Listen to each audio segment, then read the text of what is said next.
என் அம்மா வந்திருக்காங்க. அந்த ஒரு தைரியத்தில பேசுறேன்.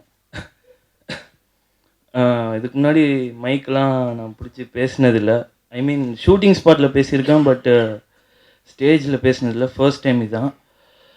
எல்லாருக்கும் வணக்கம். நான் தான் இந்த படத்தோட டிரெக்டர். சின்ன பையனா இருக்கான்னு பார்க்காதீங்க. கொஞ்சம் ஏதோ ஏதோ தெரியும் எனக்கு. அத வச்சு நான் படம் பண்ணிட்டேன். அ இதெல்லாம் ஒரு ட்ரீம் மாரி இருக்கு எனக்கு. அ நான் ஒரு ஷார்ட் ஃபிலிம்ஸ் அந்த மாரி ஒரு டைப்ல தான் நான் படம் பண்ற அளவுக்கு ஒரு லெவல்ல இருந்தேன். அதுக்கப்புறம் நம்ம ஏன் டைரக்ட் பண்ணக்கூடாது அப்படின்ற எனக்குள்ள ஒரு அ தாட் இருந்தது. அதுக்கு நான் வந்து சரி நம்ம ஏன் தானு சார் அப்ரோச் பண்ணக்கூடாது அப்படின்றதுக்காக நான் தானு சார மீட் பண்றதுக்கு அவர் ஆஃபீஸ்க்கு போயிருந்தேன். எல்லாரும் சினிமாக்கு ஃபர்ஸ்ட் வரும்போது தானு சார் பேனர்ல பெரிய பேனர்ல ஒரு படம் பண்ணிரணும் அப்படின்ற ஒரு எய்மோட தான் வருவாங்க. நானும் அப்படி தான் போனேன்.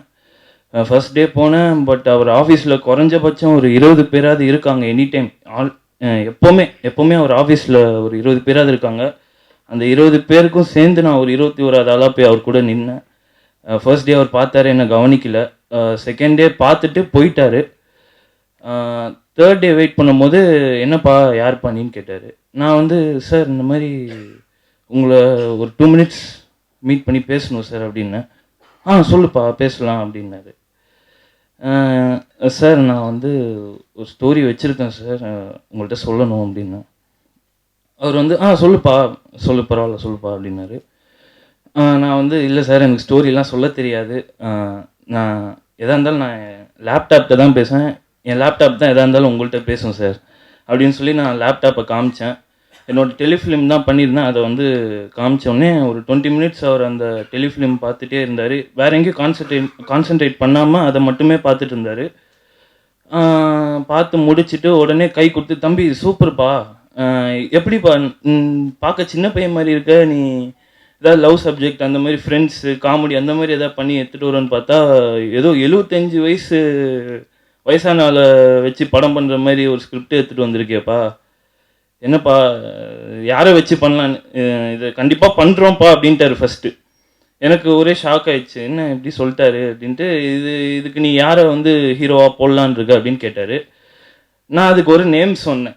அவர் யாருப்பான்னு கேட்டோன்னே, சார் எனக்கு இளைய தளபதி விஜய் சாரோட அப்பா கொடுத்தீங்கன்னா நான் கண்டிப்பாக ஹிட் பண்ணுவேன் சார் இந்த மூவி அப்படின்னு சொன்னேன். அவர் சிரிச்சிட்டாரு. என்ன சார் சிரிக்கிறீங்க, நான் சொல்கிறேன் உண்மையாக சொல்கிறேன் சார் அப்படின்னு.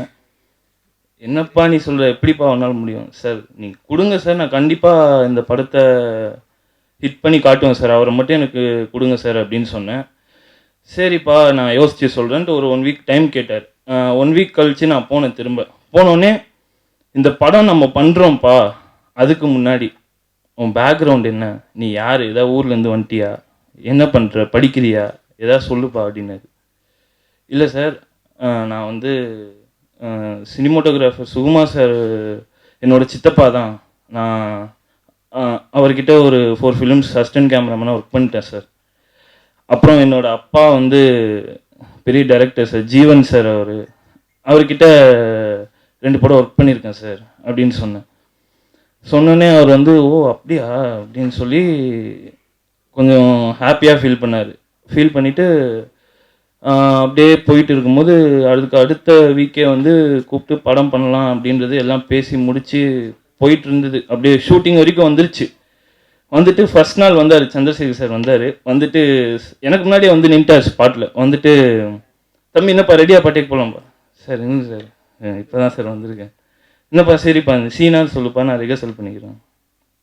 சார் எனக்கு சீன்லாம் சொல்ல தெரியாது சார், எதாக இருந்தாலும் லேப்டாப் அதை பாருங்கள் சார் அப்படின்னு சொன்னேன். என்னப்பா நீ எதாக இருந்தாலும் லேப்டாப்ன்ற அப்படி என்னப்பா வச்சுருக்க அப்படின்னாரு. இல்லை சார் எல்லாமே அதில் தான் இருக்குது, நான் எதாக இருந்தாலும் அதுக்கிட்ட தான் பேசுவேன், அதாவது எதாக இருந்தாலும் அதுக்கிட்ட தான் போடுவேன், தள்ளி விடுவேன் அப்படின்னு. எனக்கு பேசி பழக்கம் இல்லை சார், அதனால் ஒரு பயம்தான் சார் அப்படின்னு. ஓகேப்பா. அப்புறம் மனசில் நினச்சிக்கிட்டேன், என்ன இவர் எவ்வளோ பெரிய லெஜண்ட், இவர் எவ்வளோ ஆக்ஷன் மூவி எடுத்திருக்காரு, இவரை வச்சு நான் எப்படி ஆக்ஷன்னு சொல்ல போகிறேன்னு தெரியலையே அப்படின்னு யோசித்தேன். அப்புறம் ஒரு 2 நாள் இந்த தயக்கம் இருந்தது. அதுக்கப்புறம் நார்மலாக ஒரு க்ளோஸ் ஃப்ரெண்டு எப்படி பேசுவாரோ அப்படி பழக ஆரம்பிச்சிட்டார். அவரை பார்த்தா ஒரு வயசான ஒரு ஃபீலே வராது. ஒரு 10 நிமிஷம் தான் அவர்கிட்ட பேசியிருப்பேன். அதுக்கப்புறம் என்ன என்ன சொல்கிறது, ஒரு ஃப்ரெண்டிட்ட என்ன மச்சான் வா மச்சான் அப்படின்னு சொல்கிறத தவிர்த்து மற்ற எல்லாமே பேசுகிறோம். நாங்கள் அப்படி ஒரு க்ளோஸாக இருந்தோம். நல்ல ஒரு நல்ல ஒரு எனர்ஜெட்டிக் பர்சன், நல்ல எனர்ஜெட்டிக் பர்சன் அவர். இந்த வயசுலேயும் இவ்வளோ ஆக்டிவாக இருக்க முடியுமான்றதுக்கு ஒரு எடுத்துக்காட்டு அவர் தான். அதே மாதிரி இந்த ஃபர்ஸ்ட் மூவியில் எனக்கு வந்து 2 லெஜண்ட் என்னோட படத்தில் இருக்காங்கன்றதை நினச்சா ரொம்ப ரொம்ப பெருமையாக இருக்குது. ஏதோ இப்போ கூட நான் தான் இந்த படம் பண்ணியிருக்கேனான்ற மாதிரி ஒரு சந்தேகமாக இருக்குது எனக்கு. ஏதோ மிதக்கிற மாதிரி நான் இப்போ பேசிகிட்டு இருக்கேன் அப்படின்றது கூட ஏதோ டவுட்டாக தான் இருக்குது. கனவா இல்லை கிள்ளி பார்க்குற மாதிரி இருக்குது. ஸோ ரொம்ப ஹாப்பியாக இருக்குது. நிறையா பேசணும்னு நினச்சேன், எல்லாம் மறந்துட்டேன் பார்த்த உடனே. இல்லை சார், லேப்டாப்பில் அதெல்லாம் இருக்காது சார். அண்ட் இந்த சான்ஸ் கொடுத்த தானு சாருக்கு ரொம்ப ரொம்ப பெரிய தேங்க்ஸ். ஏன்னா ஃபர்ஸ்ட் மூவியே யாருக்கும் கிடைக்காது இவ்வளோ சீக்கிரம். எல்லாரும் ஒரே பஸ் ஏற தான் எல்லாம் வெயிட் பண்ணிட்டு இருந்தோம், நானே என் ஃப்ரெண்ட்ஸ்லாம். எனக்கு மட்டும் டிக்கெட் கிடச்சிச்சு, நான் ஏறி வந்துட்டேன். நெக்ஸ்ட் என் ஃப்ரெண்ட்ஸ் எல்லாம் இருக்காங்க, அவங்களுக்கும் டிக்கெட் கிடைக்கணும்னு வேண்டிக்கிறேன். அதே மாதிரி இந்த படத்தோட கேமராமேன் பற்றி சொல்லியே ஆகணும். அவர் என்னோட அப்பா தான். நல்ல ஒரு என்ன சொல்கிறது, என்ன ஒரு அவர் பெரிய டைரக்டர்னு சொல்கிறதா எப்படி சொல்கிறதுன்னு தெரியல. என்ன ஒரு 19 வருஷமாக என்னை டைரக்ட் பண்ணிட்டு இருக்காரு வீட்டில் உட்காந்துக்கிட்டு. இத்தனை வருஷமாக என்னை வளர்த்துருக்காரு. அவர்கிட்ட போயிட்டு இந்த மாதிரி சீனு இதான் பண்ணணும் அப்படின்னு சொல்லக்கூட எனக்கு பயமாக இருக்குது. ஒரு வாட்டி வாய் தவறி நானே சொல்லிட்டேன், இது இப்படி பண்ணலாமே அப்படின்னோடனே ஒரு மேலேயும் கீழமா பார்த்தாரு. ஓ அப்படிங்களா, சரி சரி அப்படின்னாரு. அப்பயே புரிஞ்சுக்கிட்டேன் என்ன விஷயன்றது. பட் ஆனால் என்கிட்டேருந்து அவர் நிறைய விஷயம் கற்றுக்கிறத நினச்சா ரொம்பவே சந்தோஷமாக இருக்குது. நம்மளாம் அவ்வளோ பெரிய ஆளாயிட்டோமாடா அப்படின்ற மாதிரி இருக்குது. நான் இப்போ இருக்க யங்ஸ்டர்ஸுக்கு பிடிக்கிற மாதிரி தான் பண்ணியிருக்கேன் இந்த மூவி. நானே இந்த மூவியை பற்றி ரொம்ப பில்டப் பண்ணக்கூடாது. எல்லாம் தேட்டருக்கு வந்து பாருங்கள், பார்த்துட்டு உங்கள் கமெண்ட்ஸ் என்னன்னு சொல்லுங்கள். அதே மாதிரி இந்த படத்தோட ஹீரோ பா விஜய் சார், சந்திரசேகர் சாருக்கு வந்து பேலன்ஸ் பண்ணுற மாதிரி ஒரு கேரக்டர்னால் அது பா விஜய் சார் தான். சீரியஸாக நல்லா பண்ணியிருக்காரு. அவரோட பெஸ்ட்டை அவர் கொடுத்துருக்காரு. போக போக அவர் இன்க்ரீஸ் பண்ணிட்டே வர்றாரு. அவரோட ஆக்டிவிட்டீஸ் எல்லாமே நல்லா பண்ணிகிட்ருக்காரு. ஃபைட்டும் சரி, டான்ஸும் சரி, எல்லாமே நல்லா பண்ணிட்டு வந்துட்டுருக்காரு. அண்டு சாந்தினி இந்த படத்தோட ஹீரோயின், அவங்களும் ஒரு என்ன சொல்கிறது, சார்மியாக இருக்காங்க. இந்த ஃப்ரேமில் பார்த்தீங்கன்னா அவ்வளோ க்யூட்டாக இருப்பாங்க. இந்த 48 ஃப்ரேம் ஷாட்டு, அதுக்கு மேலே ஹை ஸ்பீட் ஷாட்லாம் பார்த்தீங்கன்னா ரொம்ப அழகாக இருப்பாங்க அந்த ஃப்ரேமில்.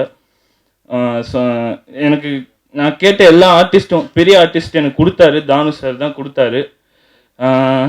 இதெல்லாம் எனக்கு கிடச்சிதுன்றது ரொம்ப பெரிய விஷயம். ஸோ அவருக்கு ரொம்ப ரொம்ப பெரிய தேங்க்ஸ் சார். அண்டு சரி, அவ்வளோதான். இதுக்கு மேலே நான் பேசினா டைம் ஆகிடும்.